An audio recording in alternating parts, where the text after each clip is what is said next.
Hello friends, welcome to SP maths. आज की video में डिस्कस करेंगे चक्रवृद्धि ब्याज। चक्रवृद्धि ब्याज मतलब ब्याज पर ब्याज।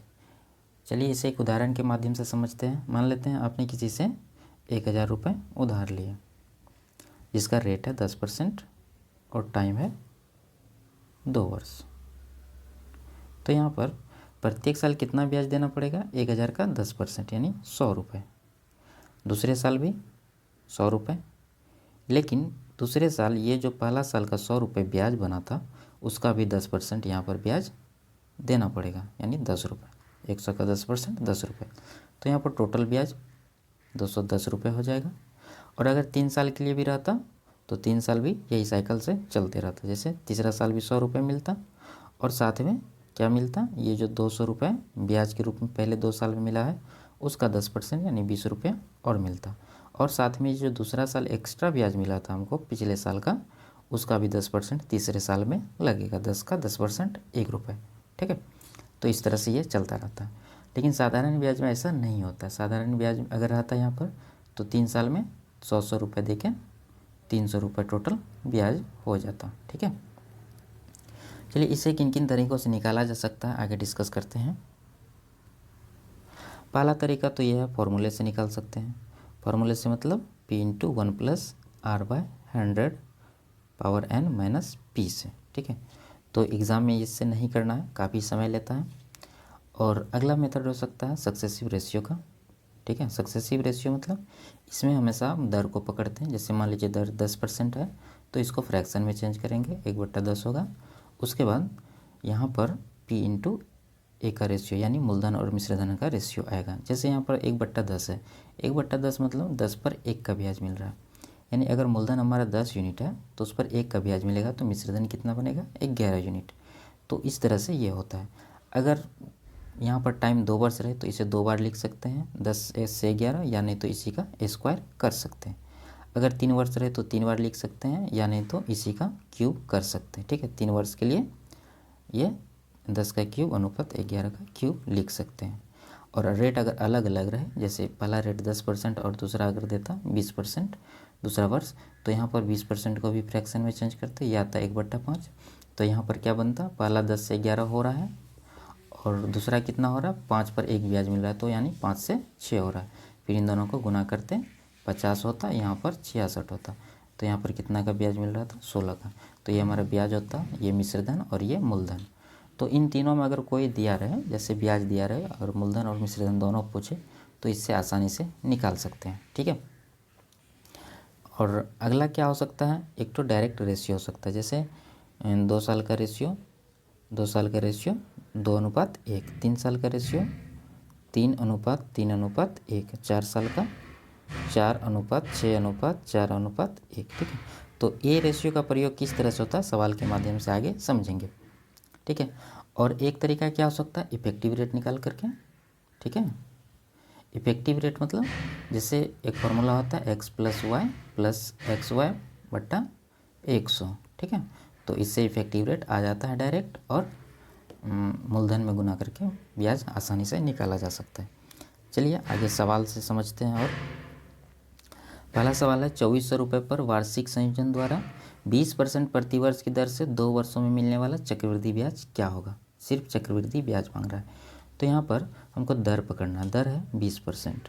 20% का फ्रैक्शन कितना होता है? 1/5।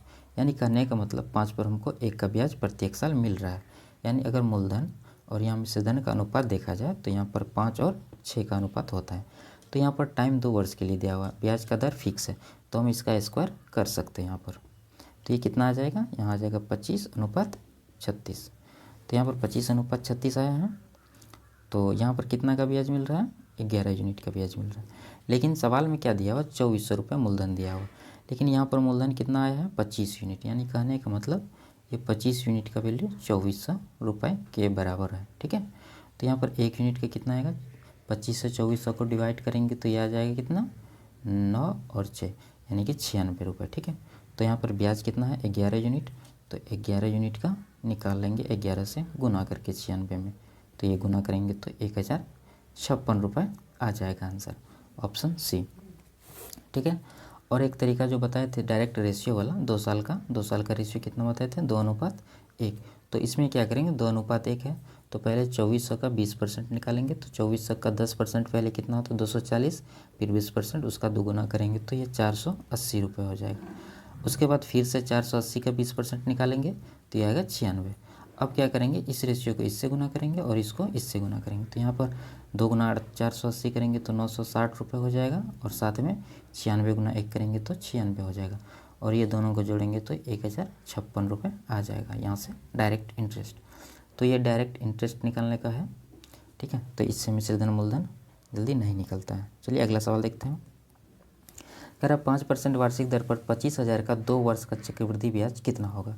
यहाँ पर चक्रवृद्धि ब्याज पूछा जा रहा है डायरेक्ट, तो इसे सक्सेसिव से करेंगे सबसे आसान। यहाँ 5% रेट है, 5% का फ्रैक्शन 1/20 होता है। तो यहाँ पर मूलधन और मिश्रधन का अनुपात क्या बन रहा है, यहाँ पर बन रहा है 20 से 1 बढ़ रहा है यानी 21 हो रहा है, तो 20:21 हो रहा है। और यहाँ पर टाइम 2 वर्ष फिक्स है इसका, ठीक है, और रेट भी फिक्स है, तो यहाँ पर स्क्वायर कर देंगे इसका। स्क्वायर करने के बाद कितना मिलेगा हमको, यहाँ पर 400 मिलेगा और यहाँ पर 441 मिलेगा। तो यहाँ पर ब्याज कितना यूनिट मिल रहा है 41 यूनिट का ब्याज मिल रहा है। और सवाल में 25,000 क्या दिया हुआ मूलधन दिया हुआ, यानी कहने का मतलब है कि 400 यूनिट का वैल्यू 25,000 के बराबर है, और हमसे ब्याज पूछ रहा है। तो ब्याज कितना है 41 यूनिट, तो 41 यूनिट का निकाल देंगे, कितना आएगा 25,000 और ये 400 नीचे आएगा और गुना कर देंगे 41। तो यहाँ पर 0 से 0 कटेगा और 4 से इसको कटाएंगे तो ये कितना आएगा 2 से कटाएंगे 125, और ये टोटल कैलकुलेट करके कितना आएगा ये 2562.5 रुपये, ठीक है। ऑप्शन बी आंसर हो जाएगा इसका। चलिए अगला सवाल देखते हैं। कह रहे यदि 5% चक्रवृद्धि ब्याज की वार्षिक दर से 2 वर्ष के बाद 441 रुपये प्राप्त होते हैं तो मूलधन ज्ञात कीजिए। तो यहाँ भी सक्सेसिव रेशियोज करेंगे, 5% रेट है तो 5% को फ्रैक्शन में चेंज करेंगे तो ये 1/20 आएगा, यानी हमारा मूलधन और मिश्रधन का क्या रेशियो बनेगा 20 पर 1 मिल रहा है ब्याज, तो ये अगर मूलधन 20 है तो ब्याज मिश्रधन कितना होगा 21 होगा। तो ये कितने वर्ष के लिए चल रहा है 2 वर्ष के लिए, तो इसका स्क्वायर कर देंगे तो ये कितना आएगा, यहाँ पर आ जाएगा 400 और यहाँ आ जाएगा 441 फिर से। तो यहाँ पर कितना का ब्याज मिल रहा है 41 यूनिट का। तो हमसे पूछ क्या रहा है मूलधन पूछ रहा है और दिया हुआ क्या है मिश्रधन दिया हुआ, यानी ये जो मिश्रधन है हमारा 441 यूनिट, इसी का वैल्यू 441 रुपये दिया हुआ है, तो 1 यूनिट का 1 रुपये हो जाएगा। तो यहाँ पर हमसे मूलधन पूछ रहा है यानी 400 यूनिट, 400 यूनिट का कितना हो जाएगा 400 रुपये, आंसर ऑप्शन ए, ठीक है। अगला सवाल देखते हैं। कह रहा कौन सी राशि 2 वर्षों में 4% वार्षिक चक्रवृद्धि ब्याज की दर से 1,352 रुपये हो जाएगी, यानी मिश्रधन दिया हुआ है और रेट दिया हुआ टाइम दिया हुआ है, ठीक है, और पूछ रहा है क्या मूलधन। तो यहाँ पर रेट को पकड़ना है, रेट है 4%, 4% का फ्रैक्शन कितना 1/25, तो यानी मूलधन और मिश्रधन का अनुपात क्या बनेगा, यहाँ पर 25 पर 1 का ब्याज मिलेगा प्रत्येक साल, यानी 25 से 26 होगा, और टाइम यहाँ पर 2 वर्ष है और रेट फिक्स है दोनों समय के लिए, तो यहाँ पर दोनों का स्क्वायर कर देंगे तो ये कितना हो जाएगा, ये आ जाएगा 25 का स्क्वायर 625 और यहाँ पर 26 का स्क्वायर 676। तो यहाँ पर दिया हुआ क्या हमारे पास 1352 मिश्रधन, लेकिन हमारे पास यहाँ पर मिश्रधन आया कितना है, मिश्रधन आया 676 रुपये, 676 यूनिट, तो इसी का वैल्यू 1352 के बराबर है। तो 1 यूनिट का वैल्यू कितना आएगा 676 से 1352 को डिवाइड करेंगे तो 2 रुपये आएगा। हमसे मूलधन पूछ रहा है यानी 625 यूनिट, तो 625 यूनिट का वैल्यू कितना हो जाएगा 625 गुना 2 करेंगे, क्योंकि 1 यूनिट का यहाँ पर 2 है, ठीक है।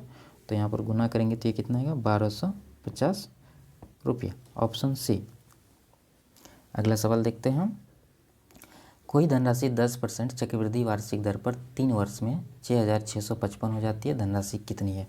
तो यहाँ पर बात चला 3 वर्ष का, टाइम 3 वर्ष है और रेट दिया हुआ 10%, और हमारा मिश्रधन कितना है 6655। तो यहाँ पर रेट को पकड़ना है 10%, 10% का फ्रैक्शन 1/10, यानी मूलधन और मिश्रधन का क्या रेशियो बनेगा, यहाँ पर 10 पर 1 का ब्याज मिलेगा तो 10 से 11 होगा, और टाइम कितना दिया हुआ है 3 वर्ष, तो 3 वर्ष है तो इसका क्या कर देंगे क्यूब कर देंगे, तो यहाँ पर कितना रेशियो आ जाएगा 1000 और यहाँ पर 1331, 11 का क्यूब कितना होता है 1331। तो यहाँ पर दिया हुआ हमारे पास मिश्रधन 6655 और यहाँ पर मिश्रधन निकला कितना है 1331। तो इसी 1331 यूनिट का वैल्यू 6655 रुपये है। तो 1 यूनिट का कितना आएगा, ये 6655 इसका 5 गुना है, तो 1 यूनिट का वैल्यू 5 रुपये हो जाएगा। तो हमसे पूछ रहा धनराशि यानी मूलधन पूछ रहा, मूलधन है 1000 यूनिट, तो 1000 को क्या करेंगे 5 से गुना कर देंगे, ये गुना करने पर 5000 रुपये आंसर आ जाएगा, ऑप्शन ए। ठीक है, अगला सवाल देखते हैं। अगर 25,000 रुपये पर वार्षिक चक्रवृद्धि ब्याज पर 2 वर्ष में राशि यदि उत्तरोत्तर वर्षों के लिए दर क्रमशः 4%, 5% वार्षिक हो तो कितने रुपए हो जाएंगे। यानी यहाँ 2 वर्ष टाइम है और रेट अलग अलग है। पहला साल के लिए 4 वर्ष, पहला साल के लिए 4% और दूसरा साल के लिए 5%।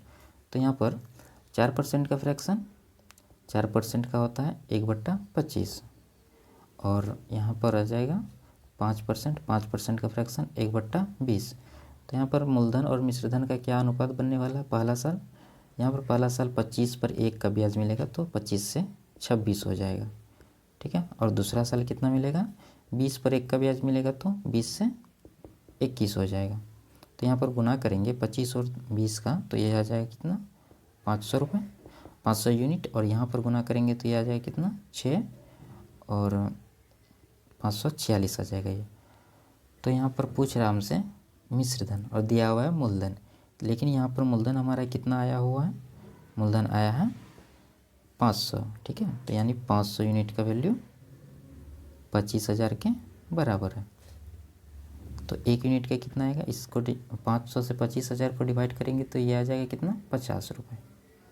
और हमसे पूछ रहा है मिश्रधन कितना हो जाएगा, यानी 546 यूनिट का वैल्यू निकाल देना है यहाँ से। तो 546 का कितना आ जाएगा 50 गुना 546 कर देंगे तो यह आ जाएगा कितना 0 0 और ये 27 3, यानी कि ये 27,300 रुपये आंसर आ जाएगा, ऑप्शन सी। ठीक है, ये आखिरी सवाल था। वीडियो अच्छी लगी तो लाइक करिए, चैनल पर नए हैं तो सब्सक्राइब कीजिए। मिलते हैं अगले वीडियो में, धन्यवाद।